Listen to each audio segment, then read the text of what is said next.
বন্ধুরা, আজ আমি বানিয়ে দেখাবো ভাঙাচোরা শুক্তো। তার জন্য একটা মাছের মাথাকে আমি নুন হলুদ মাখিয়ে রেখেছি। আলু, ঝিঙে, বেগুন তিনটেই আমি সরু সরু করে কেটে নিয়েছি। ফোড়নের জন্য নিয়েছি রাঁধুনি, তেজপাতা, শুকনো লঙ্কা। নিয়েছি আদা বাটা, নুন, হলুদ, তেল আর চিনি। প্রথমে গ্যাসে কড়াই বসিয়ে আমি তেল দিচ্ছি। তেলটা গরম হয়ে গেছে, এবার মাছের মাথাগুলো আমি ভেজে নেব। মাথাগুলো ভাজা হয়ে গেছে, আমি তুলে নিচ্ছি। এবার আমি বেগুনগুলো একটু ভেজে নেব। বেগুনগুলো হালকা ভাজা হয়ে গেছে, আমি নামিয়ে নিচ্ছি। এগুলোকে একটু ভেজে নেব। আলুগুলো ভাজা হয়ে গেছে, আমি উঠিয়ে নিচ্ছি। ওই তেলে ফোড়নটা আমি দিয়ে দিচ্ছি।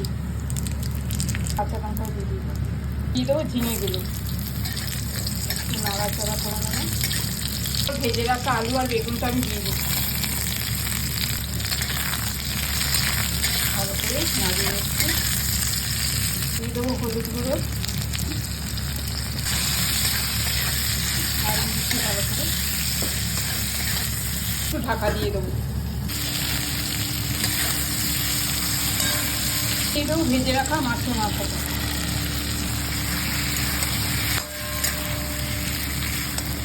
ভালো করে নামিয়ে চালিয়ে নিচ্ছি।